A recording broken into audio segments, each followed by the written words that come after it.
அனைவருக்கும் என் வணக்கத்தை தெரிவித்துக் கொள்கிறேன். முதல்ல இங்கே வந்து நின்னதுக்கு கடவுளுக்கு ரொம்ப நன்றி சொல்லிக்கிறேன். என்னோடய ஜேர்னி வந்து 2019 ஸ்டார்ட் ஆச்சு. நான் 2019 வந்து இன்ட்ரொடக்ஷன் கிளாஸ்க்கு வந்திருந்தேன். அப்போது சுகை சாரை நான் பார்த்ததே இல்லை. அன்றைக்கி தான் ஃபஸ்ட் டைம் பார்த்தேன். சார் வந்து ஸ்பீச் கொடுக்கறதுக்காண்டி உள்ளே வந்திருந்தாங்க. அப்போது நான் ஃபஸ்ட்டு பெஞ்சில் உட்காந்துருந்தேன். என்னோடய நேம் என்னன்னு கேட்டாங்க. ரம்யான்னு சொன்னேன். அப்போ அவங்க சொன்ன மோட்டிவேஷன் அந்த டைம் என்னென்னா, நமக்கான பேர் வந்து முக்கியம் இல்லை, வேலை வந்து நமக்கான அடையாளம்.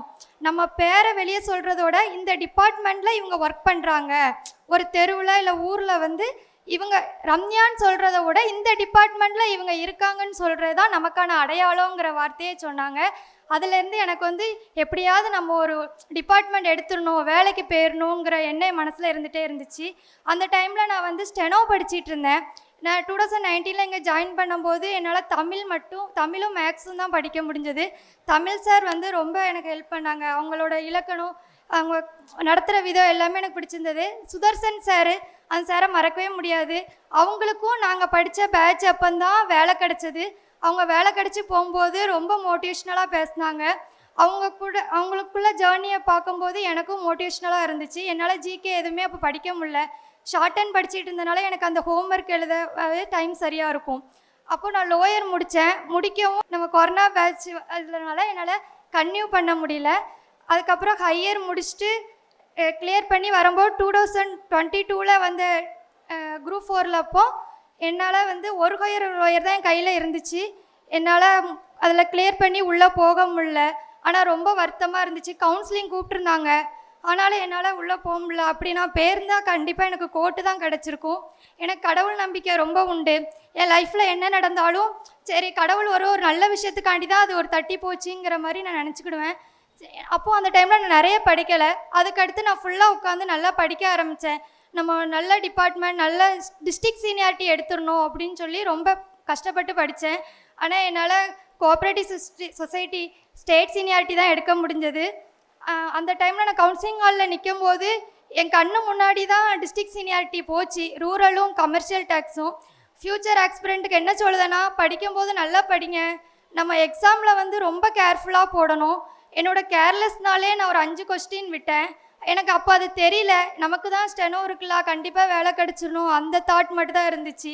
ஆனால் அதுக்கப்புறம் கவுன்சிலிங் ஹால்குள்ளே போகும்போது தான் எனக்கு வந்து அதோட வழி என்னன்னு தெரிஞ்சுது.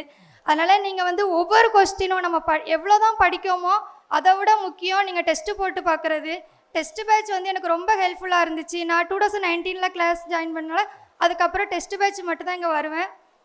காலையில் 6 மணி பேட்சுக்கெலாம் வருவேன். காலையில் எழுந்துச்சி வரும்போது ரொம்ப கஷ்டமாக இருக்கும். இருந்தாலும் பரவாயில்ல, நமக்கு வேலை வேணும் அப்படிங்கிற எண்ணத்தில் நான் வருவேன். நான் டெஸ்ட்டு போட்டு பார்க்கும்போது தான் நான் படித்தது இவ்வளோ தப்பு விட்ருக்கேனா, அப்போ இதை நம்ம இன்னும் திருத்தமாக படிக்கணுங்கிறது வந்து எனக்கு தெரிய ஆரம்பிச்சிது. டெஸ்ட்டு பேட்ச் போட்டு முடித்தோடனே நான் வீட்டில் போய் அதை செக் பண்ணி பார்ப்பேன். நம்ம இந்த தப்பை திருப்பி விடக்கூடாது அப்படிங்கிறத வந்து ரொம்ப கவனமாக இருப்பேன். எனக்கு வந்து ஃபுல் சப்போர்ட் பண்ணதே எங்கள் அம்மா தான். எல்லாருமே சொன்னாங்க, எதுக்கு இத்தனை வருஷம் நீங்கள் வந்து ப்ரைவேட் ஜாப் அனுப்பலாம் அப்படின்னு.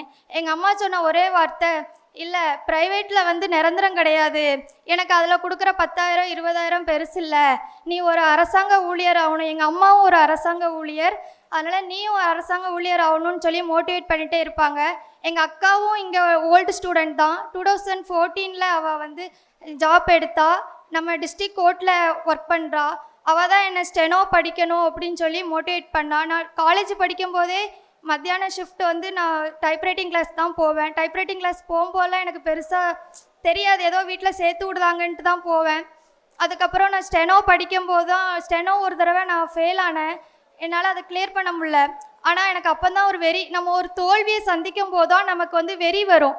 நம்ம இந்த இடத்துல தோத்தோம், இந்த இடத்துல நம்ம ஜெயிக்கணும் கண்டிப்பாக அப்படிங்கிற வெறியில் நான் வந்து ஹையர் கிளியர் பண்ணேன். English higher. எனக்கு வந்து கால் வைக்கிற இடம்லாம் கண்ணி வடிங்கிற மாதிரி அந்த டைமில் கொரோனா வந்துச்சு. அதுக்கப்புறம் ஸ்பீக்கர் சிஸ்டம்னு சொல்லி எக்ஸாமில் கொஞ்சம் மாற்றம் கொண்டு வந்தாங்க. அது வந்து எனக்கு ரொம்ப கஷ்டமாக இருந்துச்சு. அதுக்கப்புறம் இந்த கவுன்சிலிங் கிடைக்கல அப்படிங்கிறதும் எனக்குள்ளே வெறியை தான் உண்டு பண்ணிச்சு. கண்டிப்பாக நம்ம வந்து கிளியர் பண்ணணும் அப்படின்னு. அதே மாதிரி நீங்களும் உங்களுக்கு இந்த தடவை நிறைய பேருக்கு தோல்வியை சந்திச்சிருக்கலாம். இருந்தாலும் உங்கள் தோல்வியை வந்து நீங்கள் உங்களுக்கான உரமாக மாற்றிக்கிட்டு நீங்கள் அடுத்த தடவை கண்டிப்பாக இங்கே வந்து நிற்கணும். நான் வந்து எனக்கு ஒரு மாதிரி மைண்ட் டிஸ்டர்ப் ஆனால் சோசியல் மீடியா பக்கம்லாம் போக மாட்டேன். நம்ம வந்து இன்ஸ்டாகிராம் அந்த மாதிரிலாம் நிறைய பேர் டைம் வேஸ்ட் பண்ணுவாங்க.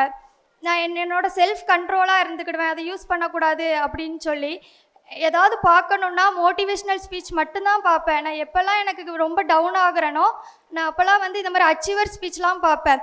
நம்ம நினைக்கோம் நம்ம கஷ்டம்தான் பெரிய கஷ்டம் அப்படின்னு சொல்லி, ஆனால் அச்சீவர் ஸ்பீச்சை பார்க்கும்போது தான் தெரியும் நமக்கு இருக்கெல்லாம் கஷ்டமே கிடையாது, எத்தனையோ பேர் எவ்வளோ கஷ்டத்தை தாண்டி வந்திருக்காங்க, அதனால் நம்மளும் இதை தாண்டிடலாம் அப்படின்னு சொல்லி நான் எனக்குள்ளே மோட்டிவேட் பண்ணிக்கிடுவேன்.